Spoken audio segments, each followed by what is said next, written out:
من عرف الزمان امنا، جس نے اپنے زمانے کو پہچانا اسے امن ملا، وہ سکیور ہوا، وہ انشورڈ ہوا، وہ محفوظ ہوا۔ اس کا مطلب یہ ہے کہ جو اپنے زمانے کو نہیں پہچانتا وہ حوادث کا شکار ہوتا ہے، وہ فتنوں کا شکار ہوتا ہے، اس کے لیے اچانک واقعات رونما ہوتے ہیں، وہ پہلے سے پیش بینی نہیں کر سکتا، نہ کرتا ہے۔ زمانے کی معرفت کسے کہتے ہیں؟ یہ بہت عام ہے۔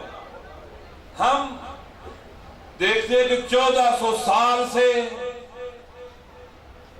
مکتب تشیع کے پیروکار مختلف ادوار سے گزرے ہیں، ہماری تاریخ لہو رنگ ہے، زمانے کے طاغوتوں اور ظالموں سے ہمارا ٹکراؤ رہا ہے،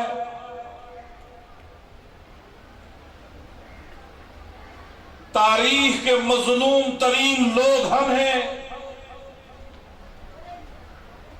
اور تاریخ کے شجاع اور بہادر ترین لوگ بھی ہم ہیں۔ ہم وہ ہیں جنہوں نے تمام انسانی فضیلتوں کو زندہ رکھا ہے، ہم ہیں۔ اگر ہم نہ ہوتے تو شجاعت مر گئی ہوتی، اگر ہم نہ ہوتے تو وفا مر گئی ہوتی، تمام انسانی فضیلتیں معاشرے میں ختم ہو چکی ہوتی، دفن ہو چکی ہوتی۔ ہم نے تاریخ میں بصیرت و شعور کو زندہ رکھا ہے، ہم نے تاریخ میں علم کے چراغ جلائے ہیں، انسانی تہذیب و تمدن کو آگے بڑھنے میں اور بڑھانے میں ہمارا مرکزی کردار رہا ہے۔ ہماری ایک عظیم تاریخ ہے،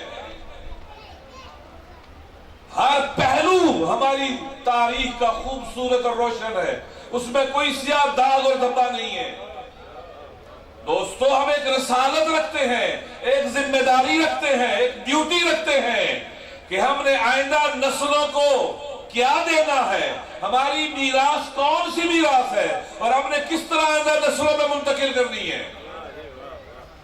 اس کے لیے اپنے زمانے کی شناخت اور پہچان ضروری ہے۔ ضرور پڑھے محمد والے محمد۔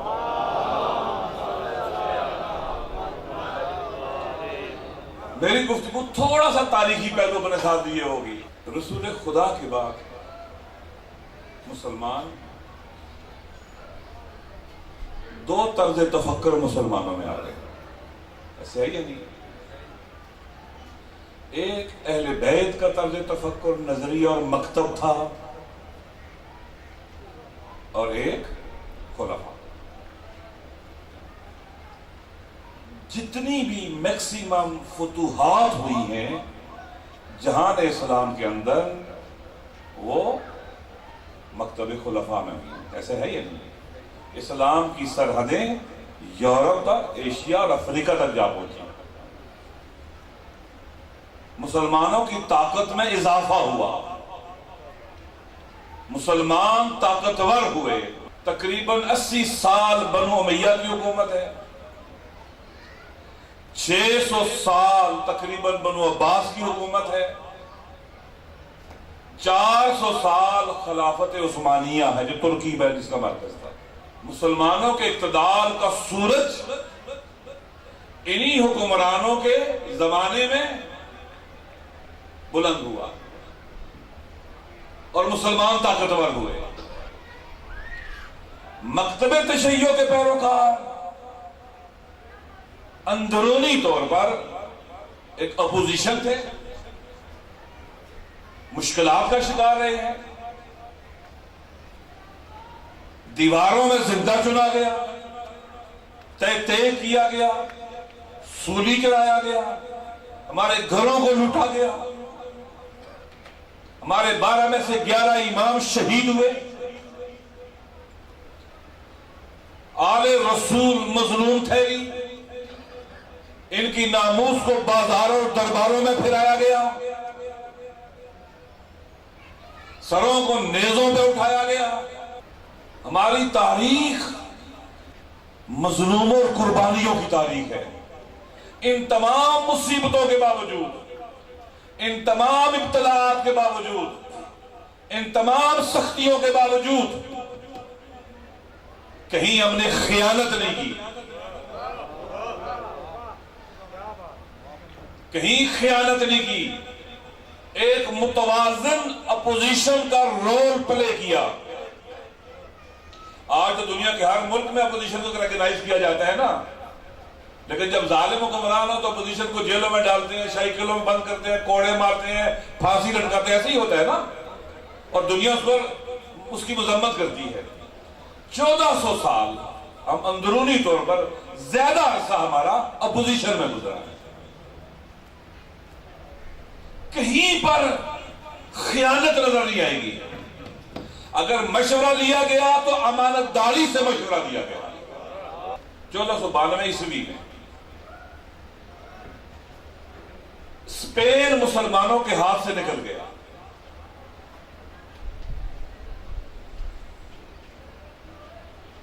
اس کا جواب یہ دیا جا سکتا تھا، غور سے سننا میری بات کو، کہ وہ اسپین اسلام کے مرکز سے بہت دور تھا۔ مسلمانوں کے اقتدار کا زوال شروع ہوا اسپین مسلمانوں کے ہاتھ سے جب نکلا، درست نکلا۔ یہ زوال شروع ہوا بڑھتے بڑھتے 1967 میں مسلمانوں کے ہاتھ سے قبلہ اول بھی نکل گیا۔ یہ اس بات کی دلیل تھی کہ مسلمانوں کی طاقت صفر ہو گئی ہے، ان کی اقتدار کا سورج غروب ہو گیا ہے، کمزور ہو گئے ہیں۔ اس دوران یورپی مستقبرین نے جان اسلام کو ٹکڑوں میں بانٹا، تقسیم کیا جان اسلام کو۔ کچھ علاقوں پر برطانیہ نے قبضہ کیا، کچھ پر فرانس نے، کچھ پر پرتگال نے، کچھ پر یونان نے، ملا کر جان اسلام کے ٹکڑے کیے گئے۔ قبلہ اول سے پہلے عثمانی خلافت جو مسلمانوں کی طاقت کا مرکز تھی، جس کا پائے تخت، جس کی مرکزی حکومت ترکی میں تھی، قبلہ اول چھیننے سے پہلے برطانیہ والوں نے اپنے ایجنٹوں سے مل کر عثمانی خلافت سے خانہ کعبہ اور مدینہ کو چھینا، روضہ رسول کو چھینا، آل سعود کے ذریعے۔ عثمانی خلافت کو توڑا گیا جو مسلمانوں کی طاقت کا مرکز تھی، اندرونی طور پر سازشیوں کے ذریعے جو عالمی استکباری قوتوں سے ملے ہوئے تھے۔ پہلے خانہ کعبہ اور مدینہ چھنا، اور 1967 میں مٹھی بھر یہودیوں نے قبلہ اول پر قبضہ کر لیا۔ یہ مسلمانوں کی اقتدار کی تاریخ ہے جس کا زوال یہاں ہمیں لے آیا۔ اس کے بارے میں کوئی جواب نہیں تھا کہ بھی آپ کے دل میں تھا قبلہ اول، آپ کے دل میں تھا مکہ اور مدینہ۔ چلو مکہ اور مدینہ آپ کہہ سکتے ہیں کہ مسلمانوں نے قبضہ کیا وہاں پر، قبلہ اول پر تو یہودیوں نے قبضہ کیا۔ اس کے چاروں طرف مسلمان آباد ہیں، اردن ہے، مصر ہے، شام ہے، عرب ممالک ہیں۔ یہ اس بات کی دلیل ہے کہ مسلمانوں کی طاقت ختم ہو گئی، اور اس کے بعد پھر صفر نہیں، صفر سے نیچے گئے، کیمپ ڈیوڈ معاہدہ ہوا، اور مسلمان صفر سے بھی نیچے چلے گئے۔ اس طرف یہ ہوا، دوسری طرف وہ لوگ جو اپوزیشن میں تھے، وہ مسلمان اہل بیت کے ماننے والے جو اپوزیشن میں تھے، 1979 میں انقلاب آتا ہے جس کی رہبری کربلا والے کرتے ہیں۔ ان قوتوں کے خلاف انقلاب آتا ہے جنہوں نے جہان اسلام سے اقتدار چھینا تھا، طاقت چھینی تھی، خانہ کعبہ چھینا تھا، قبلہ اول چھینا تھا، امریکہ کے خلاف، برطانیہ کے خلاف اور اسرائیل کے خلاف۔ یہ انقلاب مسلمانوں کے اقتدار کی نشر ثانیہ تھی۔ دوبارہ مسلمانوں کے اقتدار کا سورج طلوع ہونے لگا، ان قوتوں کے خلاف اٹھے جنہوں نے مسلمانوں سے سب کچھ چھینا تھا، جہان اسلام سے سب کچھ چھینا تھا۔ یہی وجہ ہے کہ ایران میں جب انقلاب آتا ہے، اسرائیل کی ایمبیسی بند کی جاتی ہے، اور وہاں پر وہی بلڈنگ فلسطین کو دی جاتی ہے، فلسطین کا سفارت خانہ کھلتا ہے۔ 1400 سال بعد عالمی استقبالی قوتوں کے خلاف مقابلے کا علم، پرچم اور علم ایک مرجع کے ہاتھ میں ہے، ایک فقیہ کے ہاتھ میں ہے، جس نے مکتب کربلا میں پرورش پائی، جو کربلائی تھا، جو حسینی تھا، جو شجاع اور بہادر تھا، جو بابصیرت تھا، جو اللہ کی توحید پر ایمان کامل رکھتا تھا، خالی باتوں پر نہیں، وہ عملی طور پر مواحد تھا، وہ عملی طور پر مواحد تھا، وہ اللہ پر توکل کرنے والا تھا، وہ آل محمد سے توسل کرنے والا تھا۔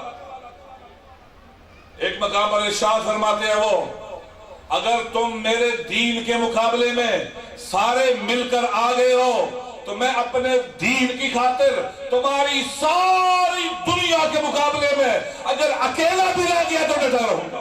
نا امیدی کو ختم کیا انہوں نے، مایوسیوں کو ختم کیا، امید کے چراغ جلائے، حوصلے ٹوٹ چکے تھے جہان اسلام کے، نئے حوصلے دیے، شجاعت دی، جرأت دی، بصیرت دی، آگہی دی، شعور دیا۔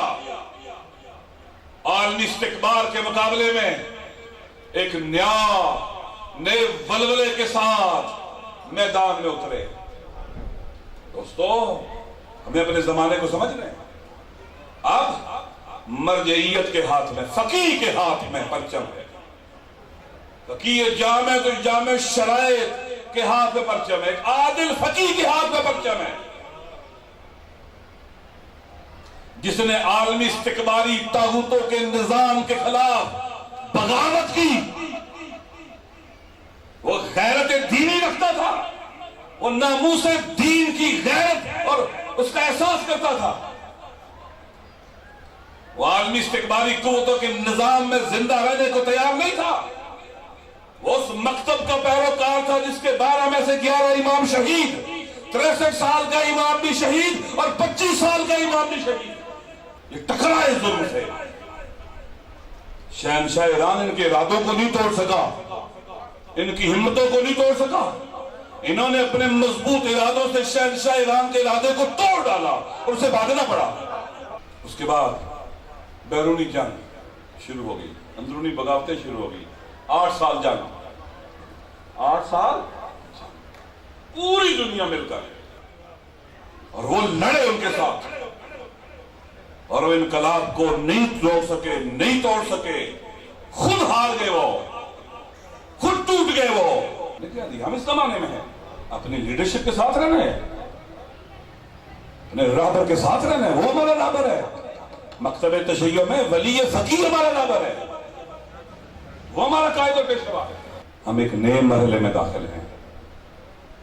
کربلائی عزم اور حوصلہ چاہیے، شہادت کا عشق چاہیے اس راستے پر چلنے کے لیے۔ شہیدوں کے خون کا وارث وہ ہو ہی نہیں سکتا جو موت سے بھاگے۔